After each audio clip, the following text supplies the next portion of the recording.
The 10 News Weather Authority, always watching and tracking for you from the JES Weather Center. And here's a live look at our Bowling Wilson Hotel Skycam showing those mostly cloudy skies. Usually at this time we would have a fantastic sunrise unfolding across Wytheville, but can't see it due to those mostly cloudy skies that are scattered across parts of the region. Temperatures across the region are fairly mild. Sort of depends on where you are this morning. A lot of us are in the 50s in the New River Valley and the Highlands, but the Roanoke Valley, Lynchburg, and Southside anywhere from 60 to 64 degrees. So a little bit more seasonable for this time of year. However, we're only seasonable because of the cloud cover at this time. We're also dealing with some patchy fog sporadically coming and going across the Blue Ridge and the Appalachian Mountains, spinning all the way down into the Carolinas this morning. So just be careful of that if you are driving along I-81 south into parts of the New River Valley. If you're also headed out the door this morning, we're going to stay mostly cloudy throughout the next several hours. Temperatures are going to be in the 60s through 10 a.m.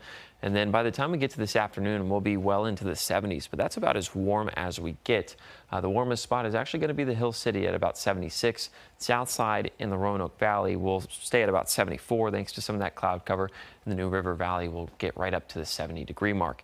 Now, why are we so cool? Why are we dealing with these cloudy skies? Well, we're tracking potential tropical cyclone 8. What this means is that it could become the 8th named storm of the season. If it does become the 8th named storm, it would be named Helene. However, maximum winds are at 50 miles per hour, which is well above that threshold of tropical storm status, but it is extremely disorganized. You can see low pressure is supposed to be on top of us by Wednesday afternoon.